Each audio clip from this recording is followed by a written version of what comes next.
দর্শক, বেঙ্গল কমার্শিয়াল ব্যাংকের সহযোগিতায় আরটিভির মনের কথা অনুষ্ঠানে সবাইকে স্বাগত জানাচ্ছি। আমি নুসরাত সাবরিন চৌধুরী, পাওয়ার্ড বাই বেনিবুনন। মানসিক রোগের চিকিৎসায় ঔষধ অনেক সময় অত্যন্ত গুরুত্বপূর্ণ ভূমিকা রাখে, কিন্তু একই সঙ্গে রয়েছে ভয়, ভুল ধারণা, অপব্যবহারের আশঙ্কা এবং কঠোর নিয়ন্ত্রণ ব্যবস্থার বাস্তবতা। উন্নত বিশ্বে আধুনিক অনেক চিকিৎসা পদ্ধতি রয়েছে এবং আসক্তি চিকিৎসায় ও হার্ম রিডাকশন ভিত্তিক কিছু চিকিৎসা পদ্ধতি ব্যবহৃত হলেও আমাদের দেশে সেগুলো কেন সীমিত, এই প্রশ্ন গুরুত্বপূর্ণ। এই বিষয়গুলোর বৈজ্ঞানিক, নীতিগত ও বাস্তব দিক নিয়ে আলোচনা করতে আমাদের আজকের অনুষ্ঠানের বিষয় মানসিক রোগের ঔষধ, বাস্তবতা, চ্যালেঞ্জ ও ফার্মাসিস্টের ভূমিকা। আমাদের সাথে রয়েছেন শাফায়াত মাহমুদ, ফার্মাসিস্ট ও মেন্টাল হেলথ অ্যাক্টিভিস্ট। আসসালামু আলাইকুম ভাইয়া, কেমন আছেন? ওয়ালাইকুম আসসালাম, আলহামদুলিল্লাহ খুব ভালো। আপনি কেমন আছেন? জি আলহামদুলিল্লাহ, আমিও খুব ভালো আছি। স্বাগত আপনাকে আজকে আমাদের অনুষ্ঠানে। আমরা ভাই যে বিষয়টা নিয়ে কথা বলছি, যে ঔষধ নীতি এবং এর বাস্তবতা, প্রথমে যদি একটু জানতে চাই যে মানসিক রোগের ঔষধ নিয়ে আমাদের মাঝে অনেক ধরনের আশঙ্কা, ভয়, একটা স্টিগমা রয়েছে। তো এই যে সন্দেহ, কুসংস্কার, এগুলোর মূলে কারণগুলো কি এবং এগুলোর আসলে কোনো যৌক্তিক ব্যাখ্যা রয়েছে কিনা? ধন্যবাদ। এই ওষুধ নিয়ে মানুষের যে ভুল ধারণা বা আমাদের যে স্টিগমা কাজ করে, এটা মূল কারণটাই হচ্ছে তথ্যের অভাব। পর্যাপ্ত ওষুধ সংক্রান্ত পর্যাপ্ত তথ্য না থাকার কারণে রোগীরা অনেক সময় ভয় পায়। সো এটা আমাদেরও রেসপন্সিবিলিটিস যে রোগীকে একটা ওষুধ যখন প্রেসক্রাইব করা হয় তখন তাকে সেই ওষুধের সম্ভাব্য পার্শ্ব প্রতিক্রিয়া এবং কোনগুলো গুরুতর পার্শ্ব প্রতিক্রিয়া, কোনগুলো সাধারণ পার্শ্ব প্রতিক্রিয়া, এগুলো সম্পর্কে যদি আমরা আগেই অবহিত করতে পারি তাহলে দেখা যায় এই ভয়গুলো কাটানো অনেকখানি সম্ভব হয়। আর এছাড়া যেটা হয়, কিছুটা ট্যাবু তো কাজ করে। পার্টিকুলারলি আমরা যদি মানসিক স্বাস্থ্যের কথাই বলি, এটা একটা ট্যাবু, এটা নিয়ে আমরা কথাই বলতে পারি না। সো একমাত্র জনসচেতনতা এবং রোগীদের সাথে সম্পৃক্ততা এই চিকিৎসা ব্যবস্থার, এটাই একমাত্র পারে যে আমাদের এই ভুল ধারণাগুলো ওষুধ সম্পর্কে কমিয়ে আনতে। ধন্যবাদ। ঔষধ মানেই নির্ভরশীলতা, এটা আমরা সবসময় দেখি যে মেন্টাল হেলথের মেডিসিন বিশেষ করে যদি আমরা লং টার্ম কন্টিনিউ করি, হয়তো নর্মাল লাইফে আর নর্মালি ফাংশনিং করা যাবে না ওই ঔষধ ছাড়া। এই ধারণার পেছনে কি কোনো বৈজ্ঞানিক ভিত্তি আছে কিনা? এটা সব ক্ষেত্রে প্রযোজ্য না। কিছু কিছু ওষুধ আমরা যদি বলি, যেমন মানসিক রোগের চিকিৎসার ক্ষেত্রে অনেক সময় বেনজোডায়াজেপিন গ্রুপের ওষুধ ইউজ করা হয়। এই ওষুধগুলো কিছুটা ডিপেন্ডেন্সি তৈরি করে, এটা বৈজ্ঞানিকভাবে প্রমাণিত। তবে আদার্স যে অ্যান্টিডিপ্রেসেন্ট আছে বা যেগুলো আমাদের গুরুতর মানসিক রোগের ওষুধ, অ্যান্টিসাইকোটিক যেগুলোকে আমরা বলি, সেগুলো সব ক্ষেত্রে কিন্তু নির্ভরশীলতা তৈরি করে না। তবে এক্ষেত্রেও যেটা প্রযোজ্য সেটা হচ্ছে কতদিন ইউজ করা হচ্ছে ওষুধটা, কি মাত্রা ইউজ করা হচ্ছে। একটা কথা আমরা যখন টক্সিকোলজি পড়ি তখন এখানে বলা হয় dose makes the medicine poison. So মাত্রাটা হচ্ছে সবচেয়ে ইম্পর্টেন্ট বিষয়। কোন রোগীকে কোন ইন্ডিকেশনে কোন মাত্রায় কতদিন ওষুধটা চলবে তার উপর ডিপেন্ড করছে এটা নির্ভরশীলতা তৈরি করবে কি করবে না। সো ওষুধের যথেচ্ছ ব্যবহার যদি আমরা কমানো যায় এবং প্রপার ইউজ, যেটাকে আমরা রেশনাল ইউজ, যৌক্তিক ব্যবহার যদি এনশিওর করতে পারি, তাহলে নির্ভরশীলতা কমানো সম্ভব। এটা এমন সব ক্ষেত্রে প্রযোজ্য হয়ও না। জি ধন্যবাদ। অনেক ক্ষেত্রে আমরা দেখি যে প্রেসক্রাইব মেডিসিনই রোগী কিন্তু তার মতন করে খাচ্ছেন। হয়তো ডক্টরও প্রেসক্রাইব করেছেন যে না, আপনি এত মাস পরে এসে ফলো আপ করবেন, কিন্তু সে ফলো আপটা না করে হয়তো লং টার্ম কন্টিনিউ করে যাচ্ছে। সো এগুলোর ঝুঁকিটা আসলে কেমন? এটা একটা আমাদের সোশ্যাল একটা প্রবলেম আমি বলবো। আমরা জাতি হিসেবে খুবই সামাজিক। তো আমাদের একটা ইন্টারেস্টিং পার্ট হচ্ছে আমরা ঔষধ বা স্বাস্থ্য নিয়ে আমরা যে কোনো সামাজিক অনুষ্ঠানে নিজেরা আলোচনা করি, এবং এটা খুব একটা ইন্টারেস্টিং ফ্যাক্ট আছে। আপনি দেখা যাবেন যেখানে আমাদের 5-10 জন লোক একটা গ্যাদারিং আছে, সেখানে তাদের স্বাস্থ্য নিয়ে একটা আলোচনা থাকবেই, একটা কমন টপিক। এবং দেখা যাচ্ছে এক্সপেরিয়েন্স বা হাফ এক্সপেরিয়েন্স অথবা নন এক্সপেরিয়েন্স লোক সেই এক্সপেরিয়েন্স তাদের আরেকজনের সাথে শেয়ার করে, বেসড অন দ্যাট তখন তারা কিছু মেডিকেশন নিয়ে নেয়। এবং এটার আমাদের অনেক মজার মজার অভিজ্ঞতা আছে। আমরা বিভিন্ন সময় দেখি বিভিন্ন সোশ্যাল গ্যাদারিংয়ে তারা আমাদের কাছেও জানতে চায়। সো এইটার একটা বড় সমস্যা হচ্ছে যে এই মিস ইউজটা হয় কিন্তু ভুল তথ্যের কারণে। সো এইটা যদি আমরা প্রপারলি আমরা ম্যানেজ করতে পারি, এবং আমরা যদি যারা আমাদের লাইসেন্স সাইকিয়াট্রিস্ট আমরা যাদেরকে বলি, তাদের মাধ্যমে যদি আমাদের চিকিৎসাটা নেওয়া সম্ভব হয়, তাহলে এই ক্ষেত্রে প্রবলেমগুলো সলভ করা সম্ভব। একদমই। অর্থাৎ সেম সিমটম হয়তো ক্যারি করছে দুজন পার্সন, কিন্তু সিভিয়ারিটি তো আসলে সেম না। সেই অনুযায়ী মেডিসিনের তফাৎ থাকবেই। অবশ্যই ডক্টর কনসালটেশন করে সেই ওষুধ নেওয়া উচিত। দীর্ঘমেয়াদী অ্যান্টিডিপ্রেসেন্ট বা অ্যান্টিসাইকোটিক ইউজের ক্ষেত্রে আসলে ঝুঁকি বা উপকার, এই বিষয়টা যদি একটু ব্যাখ্যা করেন। দীর্ঘমেয়াদী ওষুধ সাধারণত আমাদের অ্যান্টিডিপ্রেসেন্টগুলো আমাদের লাগে বা অ্যান্টিসাইকোটিকগুলো দীর্ঘমেয়াদী খেতে হয়। প্রত্যেকটা ওষুধ তো কাজ করে আসলে এটা জেনেটিক্সের উপর বেস করে। ওষুধগুলো নিউরো ট্রান্সমিটার, এক ধরনের রাসায়নিক যেটা আমাদের মস্তিষ্কে থাকে, এই ব্রেইনের রাসায়নিকের উপরে কাজ করে এবং একটা নির্দিষ্ট রিসিপ্টরে গিয়ে তারা বাইন্ড করে। সো এটা মানুষ ক্ষেত্রে ভিন্ন হতেই পারে, বাট দীর্ঘমেয়াদী যখন ব্যবহার করতে হয় সেইটার ক্ষেত্রে আমরা যদি প্রথম থেকেই প্রপার তথ্যটা যদি আমাদের রোগীর সাথে আমরা শেয়ার করি, অনেক সময় রোগীর সাথে শেয়ার করা আমাদের সম্ভব হয় না, রোগীর যারা কেয়ার গিভার থাকে তাদেরকে যদি আমরা বুঝিয়ে দিতে পারি, তাহলে এই জায়গাটাতে আমাদের এই ঝুঁকিগুলো কমানো সম্ভব দীর্ঘমেয়াদী ওষুধের ক্ষেত্রে। এখন দেখা যাচ্ছে আমাদের যে বর্তমান স্বাস্থ্য ব্যবস্থা এবং সেই অবকাঠামোগতভাবেই এই স্বাস্থ্য ব্যবস্থায় আমাদের চিকিৎসকদের উপর, পার্টিকুলার আমি যদি মানসিক রোগের কথা বলি, আমাদের মাত্র 400 জনের মতো আমাদের সাইকিয়াট্রিস্ট আছেন, এবং আমরা যদি ক্লিনিক্যাল সাইকোলজিস্ট এবং আদার্স সাইকোলজিস্টদের কথা আমরা চিন্তা করি, সর্বসাকুল্যে আমাদের তো আরও 500 থেকে 700 লোক আমরা ওয়ার্কফোর্স পাচ্ছি। বিশ্ব স্বাস্থ্য সংস্থা বলছে বাংলাদেশে একটা সার্ভেতে, আমাদের জাতীয় মানসিক স্বাস্থ্য যে সার্ভেটা হয়েছে 2017-18 সালের দিকে, সেই সার্ভেতে তারা বলছেন যে বাংলাদেশে প্রায় 17 থেকে 18% লোক কোনো না কোনো মানসিক রোগে ভুগছে। সো এত বড় একটা জনগোষ্ঠীর জন্য আমাদের যে ওয়ার্কফোর্স সেটা খুবই কম, নগণ্য আমরা বলবো। সেক্ষেত্রে আমরা যদি ফার্মাসিস্টদেরকে, তারা তো লাইসেন্স গ্র্যাজুয়েট ফার্মাসিস্টদেরকে যদি আমরা এই স্বাস্থ্য ব্যবস্থায়, মানসিক রোগের স্বাস্থ্য ব্যবস্থায় আমাদের যদি আমরা ইনকর্পোরেট করতে পারি, তাহলে এটা কিন্তু একটা চমৎকার জনবল হিসেবে এটা সাপোর্ট দিতে পারবে। পাশাপাশি এই যে ওষুধের যে মিস ইউজটা হচ্ছে, এই মিস ইউজ কমানোর ক্ষেত্রে ফার্মাসিস্ট একটা চমৎকার ভূমিকা পালন করতে পারবে। নিঃসন্দেহে, একদমই। সেই জায়গা থেকে আসলে রোল প্লে গুলোর সমন্বয়টা আসলে কেমন হওয়া উচিত? এইটা আমরা যদি উন্নত বিশ্বের দিকে দেখি, যে কোনো মানসিক স্বাস্থ্য ব্যবস্থাতে pharmacist, psychiatrist, psychologist, clinical social worker এবং আমাদের নার্স, সাইকিয়াট্রিক নার্স, তারা চমৎকার একটা কোর টিম হিসেবে কাজ করে টোটাল মেন্টাল হেলথ ম্যানেজমেন্টে। বাট আনফর্চুনেটলি আমাদের বিভিন্ন অবকাঠামোগত দুর্বলতার কারণে আমরা এটা এখনো করতে পারিনি। তো এই জায়গাটাতে যদি একসাথে একটা কম্বাইন ওয়ার্কফোর্স তৈরি করা যায়, পার্টিকুলারলি মানসিক স্বাস্থ্যে, এটা একটা চমৎকার কাজ হবে এবং এটা ভবিষ্যতে বিশ্বের কাছেও আমাদের কিন্তু একটা অনুকরণীয় হিসেবে আমরা তৈরি করতে পারি। একদমই তাই। আমরা অনেক সময় দেখি এখন স্বাভাবিকভাবে বাংলাদেশে আমরা মানুষরা এখনো কিন্তু ফার্মেসিতে কম্পাউন্ডার বা তাদের কাছ থেকে তথ্য নেওয়ার ক্ষেত্রে অনেকটুকু ডিপেন্ডেন্ট। এখন নতুন করে সংযোজন হয়েছে গুগল, আমরা সারাক্ষণ চ্যাট জিপিটি বা গুগলকে হয়তো জিজ্ঞেস করছি, সেখান থেকে কিন্তু একটা যথেচ্ছা ব্যবহার বা অপব্যবহার, এই বিষয়গুলো কিন্তু চলে আসছে। এটা কি করে রেগুলেট করা যায়? এটা রেগুলেট করতে হলে আপনাকে অবশ্যই গ্র্যাজুয়েট ফার্মাসিস্টদেরকে এম্পাওয়ার করতে হবে, কারণ সারা পৃথিবীতে দেখেন আপনি উন্নত বিশ্বে ফার্মেসিগুলো রান করে গ্র্যাজুয়েট ফার্মাসিস্টরা। আমাদের দেশেও কিন্তু আমরা একটা মডেল ফার্মেসি চালু করেছি। আমাদের এই মুহূর্তে লাইসেন্স মডেল ফার্মেসির সংখ্যা প্রায় 55টির মতো, এবং মডেল মেডিসিন শপ আছে আরও 250-র মতো। সো মডেল ফার্মেসিতে একজন গ্র্যাজুয়েট ফার্মাসিস্ট থাকা কিন্তু বাধ্যতামূলক। সো গ্র্যাজুয়েট ফার্মাসিস্টদের ইনভলভমেন্ট যদি আমরা রিটেল ফার্মেসিতে বাড়াতে পারি, তাহলে এই জায়গাগুলোতে আমরা অ্যাড্রেস করতে পারবো, এগুলো কমিয়ে আনা সম্ভব। এবং এইটার জন্য সরকারের সদিচ্ছা যেমন লাগবে, পাশাপাশি আমাদের ফার্মাসিস্টদেরও ইচ্ছা থাকতে হবে যে তারা রিটেলে কাজ করবে। এটা একতরফা কখনোই সম্ভব না। সো এটা যদি আমরা করতে পারি, চমৎকার একটা স্বাস্থ্য ব্যবস্থা তৈরি করা সম্ভব আমাদের দেশে। আপনি জানবেন সাবরিন যে আমাদের 25,000 লাইসেন্সড ফার্মাসিস্ট, গ্র্যাজুয়েট ফার্মাসিস্ট, তারা হচ্ছে গ্র্যাজুয়েট ফার্মাসিস্ট। এর বাইরে আমাদের আরও আপনার প্রায় 50,000-এর মতো আছে হলো ডিপ্লোমা ফার্মাসিস্ট। আচ্ছা, এর বাইরে আমাদের অ্যাপ্রেন্টিস বা আমরা গ্রেড সি ফার্মাসিস্ট বলি, তারা আছেন প্রায় 1,70,000-এর মতো। সো সাধারণত বাংলাদেশের যে কোনো একটা ওষুধের দোকান চালাতে গেলে আপনাকে মিনিমাম গ্রেড সি একজন ফার্মাসিস্ট থাকতেই হয়, যাদের সংখ্যা প্রায় 1,70,000-এর মতো।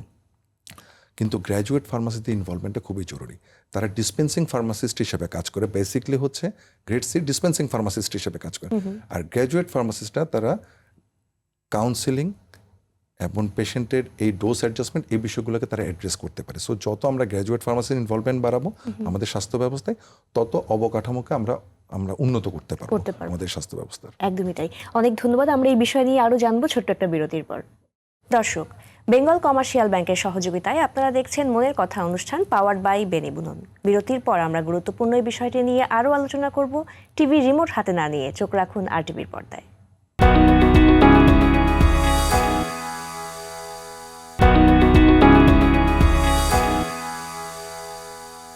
বিরতির পর আবারও সবাইকে স্বাগত জানাচ্ছি বেঙ্গল কমার্শিয়াল ব্যাংকের সহযোগিতায় মনের কথা অনুষ্ঠানে, পাওয়ার্ড বাই বেনিবুনন। আজকের পর্বের বিষয় মানসিক রোগের ঔষধ, বাস্তবতা, চ্যালেঞ্জ ও ফার্মাসিস্টের ভূমিকা। আমাদের সাথে আছেন একজন স্বনামধন্য ফার্মাসিস্ট ও mental health activist Shafayat Mahmud. ভাই আমরা অনেকগুলো বিষয় নিয়ে কথা বলছিলাম, আবার যদি একটু মেন্টাল হেলথের জায়গা থেকে ফেরত আসি, আমরা জানি যে মানসিক রোগের ঔষধ অনেক স্লো কাজ করে বা এটার কার্যকারিতা অনেকটুকু পরে হয়তো আমরা বুঝতে পারি। এই বিষয়টা আসলে কেন নর্মাল মেডিসিনের থেকে? মানসিক রোগের জন্য যে ধরনের ওষুধগুলো ব্যবহার করা হয়, আমরা অ্যান্টিডিপ্রেসেন্ট বলি, অ্যান্টিসাইকোটিক বলি বা সিডেটিভ হিপনোটিক্স বলি, যে কোনো ওষুধ কাজ করার একটা মিনিমাম সময় লাগে আমাদের বডিতে। এটা based on the genetics and others pharmacological activities. So সেই ক্ষেত্রে আমাদের রোগীকে আগেই বলে দিতে হবে যে মিনিমাম একটা অ্যান্টিডিপ্রেসেন্টের ক্ষেত্রে ওষুধটা কাজ করতে আমাদের সময় লাগে প্রায় 2 সপ্তাহের মতো। সো ধৈর্য ধারণ করতে হবে। আমরা আমাদের সাইকিয়াট্রিস্টরা বা চিকিৎসকরা তারা কিন্তু মেডিসিন প্রেসক্রাইব করে, কোনো ম্যাজিক না। সো এই জিনিসটা কিন্তু আমাদেরকে বা অনুধাবন করতে হবে, বুঝতে হবে।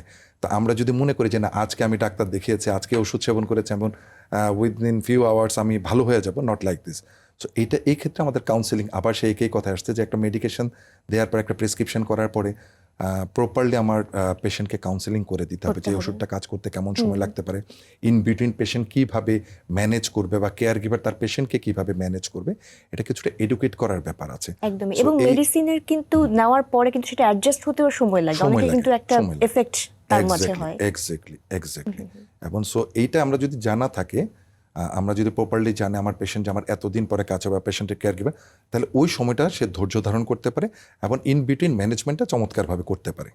নিঃসন্দেহে। আমরা প্রায় শুনি যে বিভিন্ন মেডিসিন, একই মেডিসিন হয়তো বিভিন্ন ব্র্যান্ডের কার্যকারিতাগুলো ভিন্ন হয়, এটা আসলে কেন? চমৎকার। আসলে এটা আমাদের শিক্ষাগুরু, আমরা যখন ফার্মেসি পড়ি তখন আমরা পেয়েছিলাম আমাদের শিক্ষক হিসেবে জাতীয় অধ্যাপক প্রফেসর নুরুল ইসলাম স্যারকে। উনি একজন স্বনামধন্য চিকিৎসক ছিলেন। তো স্যার একটা কথা বলতেন যে pharmacist is the playback singer and the best chef of the health system. So এটার দুটো কারণ হয়। ওষুধের ভিন্নতা, একই ওষুধ একই সোর্স থেকে দুটো ভিন্ন ভিন্ন কোম্পানি প্রস্তুত করে এবং দেখা যায় কার্যকারিতার মধ্যেও কিন্তু পার্থক্য তৈরি হয়। তো এটার পিছনে আমি যদি বৈজ্ঞানিক ব্যাপারটা বলি, তাহলে এটা হচ্ছে ফর্মুলেশন একটা বড় বিষয়, আর একটা থাকে হচ্ছে এক্সিপিয়েন্টস। আমরা ওষুধের মূল উপাদানের পাশাপাশি ওষুধের জন্য আমরা এক্সিপিয়েন্ট ইউজ করি। আমি যদি একটু সহজ ভাষায় আমি দর্শকদের বোঝার জন্য বলি, সে আপনাকে চমৎকার একটা ভালো মানের মাংস এনে দেওয়া হলো, সেটা আপনি রান্না করবেন, কিন্তু তার সাথে যে মশলার ব্যাপারটা থাকে, এই মশলাটা দেখা গেল খুব একটা ভালো মানের হলো না। তাহলে আপনি যতই ভালো রাঁধুনি হন, তাহলে দেখা যাবে আপনার সেই রান্নাটা ভালো নাও হতে পারে, না হওয়ার সম্ভাবনাটাই সবচেয়ে বেশি। ওষুধের ক্ষেত্রে কিন্তু এই ফর্মুলেশনটা কাইন্ড অফ দ্যাট। সো মূল অ্যাক্টিভ ইনগ্রেডিয়েন্টস যেটা থাকে, সেটার সাথে আমরা যে এক্সিপিয়েন্টসগুলো ইউজ করি সেগুলো ভালো মানের হতে হবে এবং প্রপার ফর্মুলেশন তৈরি করতে হবে। সো ফর্মুলেশনের ভিন্নতা এবং বায়ো অ্যাভেলেবিলিটি, ওষুধটা শরীরে যাওয়ার পরে কতটুকু অ্যাবজর্ব করবে আমাদের টিস্যুতে, এই বিষয়গুলোর উপরে ওষুধের ভিন্নতাটা কোম্পানি ভেদে ভিন্ন হতে পারে ওষুধের কার্যকারিতা। সো এটা অ্যাকসেপ্টেবল। এই জন্য আমরা সবসময় চিকিৎসকরাও চেষ্টা করেন যে ভালো কোম্পানির ওষুধগুলো লেখার জন্য, যাদের রেপুটেশন ভালো। এবং আমাদের যারা কেমিস্ট আছেন, ড্রাগিস্ট আছেন, যারা ওষুধ ডিসপেন্সিং করেন ফার্মেসিতে, তাদেরও একটা দায়িত্ব থাকে যে প্রেসক্রিপশনে উল্লেখিত ওষুধটা যাতে প্রপারলি তারা সার্ভ করে, নিজেদের মতো করে যাতে চেঞ্জ না করে ফেলে। এই বিষয়গুলো খুব ইম্পর্টেন্ট। একদমই। অনেক উন্নত দেশে আমরা দেখি মানসিক স্বাস্থ্য বা মাদকাসক্তির চিকিৎসায় এমন কিছু ঔষধ ব্যবহৃত হয় যেটা বাংলাদেশে তুলনামূলক একটু সহজলভ্য আসলে না, বা হয়তো বা অ্যাভেলেবিলিটির কিছু সীমাবদ্ধতা জায়গা আছে এবং একটু ব্যয়বহুল। তো সেই জায়গাগুলো আসলে কেন? আমাদের দেশে সাধারণত দুটো নিয়ন্ত্রণ সংস্থা কাজ করে ওষুধের ক্ষেত্রে, স্পেশালি নার্কোটিক্সের জন্য নার্কোটিক্সের একটা রেসপন্সিবিলিটি, এবং DGT, directorate general of drug administration, তারাই হচ্ছে আমাদের মূল প্রশাসন যারা ওষুধটাকে নিয়ন্ত্রণ করে বাজারে। সো আমাদের রেগুলেটরি একটা বড় চ্যালেঞ্জ আছে আমাদের। ডেফিনেটলি এই রেগুলেটরি আমরা খুবই স্ট্রিক্ট রেগুলেটরি ফ্রেমওয়ার্কের ভিতর দিয়ে আমরা বাংলাদেশে কাজ করি, ফার্মাসিউটিক্যালসগুলো। এবং আমাদের ওষুধের মান, যার কারণে আমরা যে কোনো উন্নত বিশ্বের ওষুধের সাথে আমরা কম্পেয়ার করতে পারি, এবং প্রতিযোগিতামূলক এই বিশ্বে আমাদের ওষুধ কিন্তু এক্সপোর্টও হচ্ছে শুধুমাত্র এই কোয়ালিটির কারণে। সো আমাদের এই জায়গাটাতে আমাদের রেগুলেটরি একটা চ্যালেঞ্জ আছে। এবং অনেক সময় দেখা যায় যে কমার্শিয়ালাইজেশনের কথা আমরা যদি চিন্তা করি, একটা কমার্শিয়াল অর্গানাইজেশন সে তার বিজনেস ভায়াবিলিটি চিন্তা করে। মানসিক স্বাস্থ্যের যে মার্কেট সাইজ, সেটা হয়তো ওই অর্গানাইজেশনের জন্য বা আমাদের ওভারঅল ইন্ডাস্ট্রির জন্য অতটা প্র্যাকটিক্যালি তাদের জন্য লুক্রেটিভ হয় না, তখন অনেক সময় তাদের অনাগ্রহ থাকে। বাট যারা ডেডিকেটেড অর্গানাইজেশন, ফার্মাসিউটিক্যাল কোম্পানি, তারা কিন্তু ওষুধগুলো আনে, হয়তো একটু সময় লাগে প্রসিডিউরের কারণে। বাট আমাদের দেশে এখন আমি যদি বলি যে বেসিক যে মেডিকেশনগুলো প্রয়োজন মানসিক স্বাস্থ্যের চিকিৎসার জন্য, সেগুলো সবই মোটামুটি অ্যাভেলেবেল। আর যেগুলো নতুন নতুন আমাদের বিগত 5 বছরের মধ্যে বিশ্বে লঞ্চ হয়েছে, তারও অনেকগুলো ওষুধ এখন প্রক্রিয়াধীন আছে, রেগুলেটরিতে অনুমোদনের অপেক্ষায় আছে, এবং সামনের দিনগুলোতে আরও ভালো ভালো ওষুধ ইনশাল্লাহ আসবে, যেটা আমাদের রোগীদেরকে রেগুলার আমরা সাপোর্ট দিতে পারবো, এবং চিকিৎসকদের জন্য একটা চমৎকার রিসোর্ট হিসেবে তারা ইউজ করতে পারবে। যে আমার কোনো রোগী যদি একটা নির্দিষ্ট ওষুধের রেসপন্স না করে, তার আপডেটেড ওষুধগুলি দিয়ে তারা চিকিৎসা করতে পারবে ইনশাল্লাহ। জি, মানসিক রোগের যে বিভিন্ন ঔষধ, এটার চিকিৎসা নিয়ে আমাদের দেশে গবেষণা আসলে কতটা পর্যাপ্ত, বা আরো কি হওয়া উচিত বলে মনে করেন? গবেষণার ক্ষেত্রটা আসলে খুবই সীমিত। আমাদের দেশে খুব অল্প গবেষণা হয়েছে মানসিক রোগের চিকিৎসা এবং ঔষধ নিয়ে। এটার আমি যতটুকু আমার জানা আছে যে জাতীয় মানসিক স্বাস্থ্য ইনস্টিটিউট তারা বেশ কিছু ভালো কাজ করেছে, বাংলাদেশ মেডিকেল ইউনিভার্সিটি তারা কাজ করেছে, ইন্ডিভিজুয়ালি আমাদের অনেক সাইকিয়াট্রিস্ট তারা কাজ করেছেন মানসিক স্বাস্থ্যের ওষুধ নিয়ে। বাট এটা খুবই বিচ্ছিন্ন এবং পরিমাণে অনেক অপ্রতুল। ভালো যদি ব্যাকআপ পাওয়া যায় রিসার্চের, তারা যদি সহযোগিতা পায় এবং ইন্ডাস্ট্রিগুলো যদি সহযোগিতা করে, আমাদের ইউনিভার্সিটি এবং ইনস্টিটিউটগুলো যদি চায়, তাহলে সামনে এগুলো নিয়ে আরও ভালো কাজ করার সুযোগ আছে এবং করা উচিত আমি মনে করি। করলে বৃহত্তর স্বার্থে এটা আমাদের জন্য খুবই জরুরি। এবং আমরাও আশা করছি সেই বিষয়ে আরো আসলে কার্যক্রমগুলো তৈরি হবে। দেশে ভেজাল ওষুধের কথা আমরা প্রায় শুনে থাকি, এটা আসলে কেন? এটা রোধকল্পে নীতি নির্ধারণের জায়গা থেকে কি কি ব্যবস্থা গ্রহণ করা উচিত বলে মনে করেন?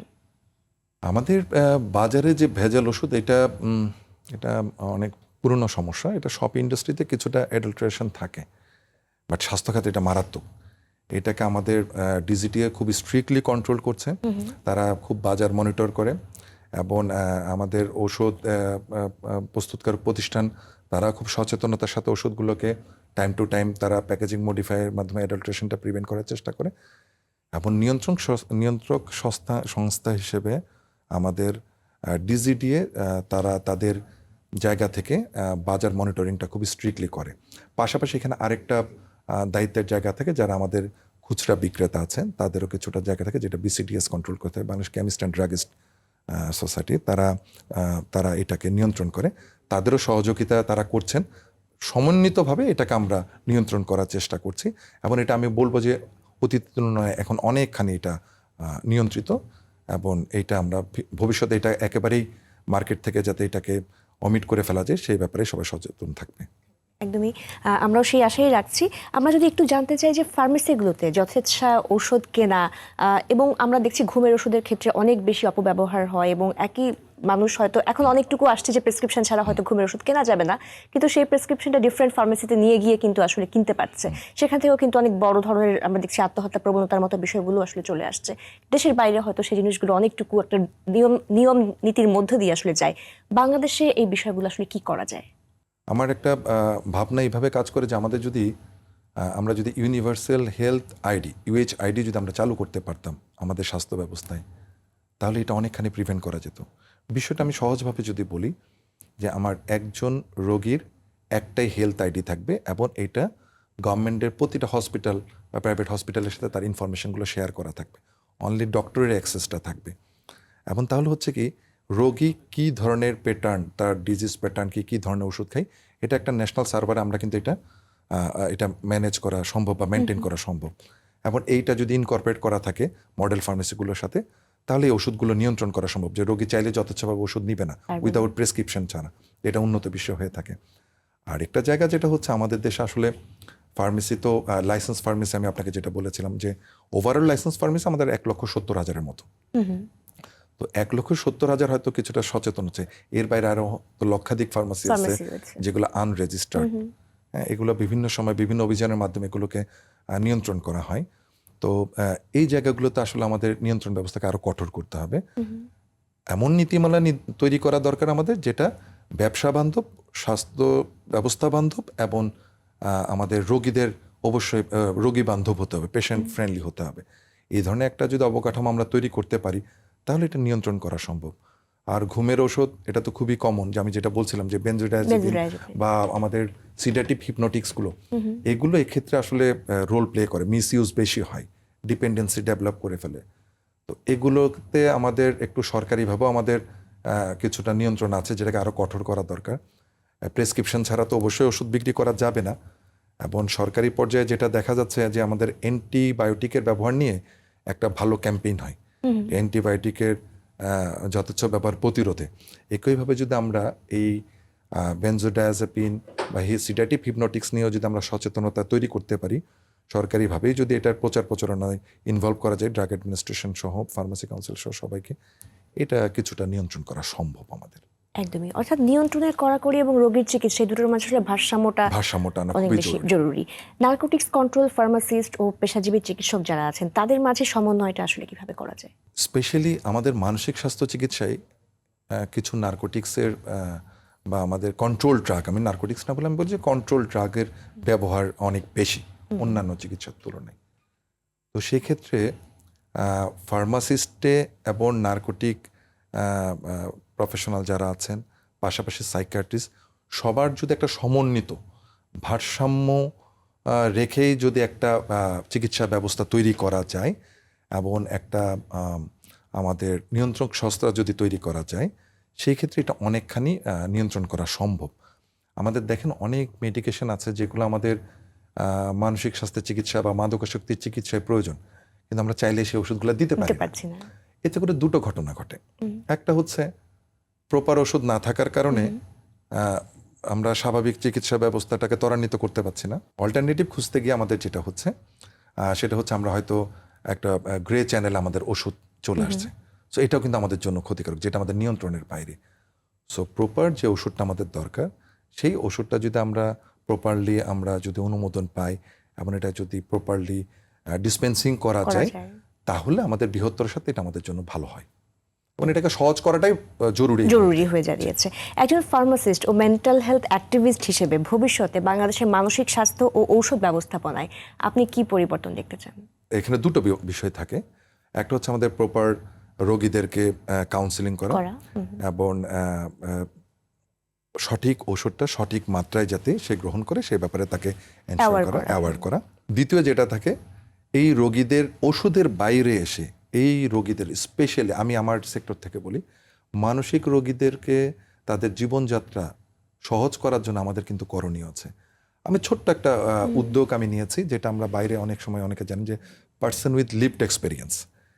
এই ধরনের বেশ কিছু সংগঠন থাকে যে যারা এই ধরনের মানসিক সমস্যা ভোগেন, তারা পরবর্তীতে একটা কমিউনিটি তৈরি করেন, সাপোর্ট কমিউনিটি, যারা ভবিষ্যতে রোগীদেরকে, তাদের মানসিক রোগীদেরকে তারা সাহায্য সহযোগিতা করে থাকে বিভিন্ন রকমের ওষুধ নিয়ে কাউন্সিলিং, হেলথ সিস্টেমে তারা বিভিন্নভাবে কন্ট্রিবিউট করে থাকে। তো সেই জায়গা থেকে আমি আমার ছোট্ট একটা সংগঠন আমি তৈরি করেছি, এটা পুরোটাই চ্যারিটেবল। আমার অবজেক্টিভটা হচ্ছে যে আমি এই রোগীদেরকে একটা কমিউনিটি তৈরি করতে চাই। এবং আপনি জানেন যে এটা খুবই ভয়ঙ্কর একটা বিষয়, আমি একটু বলতে হয় যে কারণে, যে আপনি অন্যান্য রোগের কথা যদি আপনি চিন্তা করেন, আমার সেটা ক্যান্সার হতে পারে, ডায়াবেটিস হতে পারে, আমাদের কার্ডিয়াক প্রবলেম হতে পারে, এই রোগীগুলো নিজের পকেটের পয়সা দিয়ে নিজে চিকিৎসা করতে পারে। একজন মানসিক রোগী, সে কি তার নিজের খরচ বহন করতে পারে? তাকে অবশ্যই ডিপেন্ড করতে হয় তার পরিবার বা অন্য আত্মীয় স্বজনের উপরে, কারোর উপরে। সো এই জায়গাটাতে একটা বড় রকমের একটা চ্যালেঞ্জ আছে এই হেলথ সিস্টেমে মেন্টাল হেলথকে ইমপ্রুভ করার ক্ষেত্রে, কারণ এই জায়গাটুকুকে আমরা অ্যাড্রেস করতে পারি না। তো আমার অবজেক্টিভটা ছিল এদের একটা প্ল্যাটফর্ম তৈরি করে তাদের এই চিকিৎসা ব্যবস্থায় তাদেরকে সহযোগিতা করা, পাশাপাশি এই মানসিক স্বাস্থ্যে ভোগা রোগীদের যারা একেবারেই কর্ম অক্ষম হয়ে গেছেন, তাদেরকে ওয়ার্কফোর্সে কনভার্ট করা, যাতে তারা আমাদের প্রোডাক্টিভ ইকোনমিতে কন্ট্রিবিউট করতে পারে, মানে রিইন্টিগ্রেট করা সোসাইটিতে। এক্স্যাক্টলি, এটাই আমার অবজেক্টিভ। তো আমি জাস্ট একটা ছোট উদ্যোগ নিয়েছি, এটা চলছে এভাবে, দেখা যাক সামনে কিভাবে আগানো যায়। ইনশাআল্লাহ আমরা অনেক আশাবাদী এবং আশা করছি আপনার এই উদ্যোগের কার্যক্রম আরো বেগবান হবে।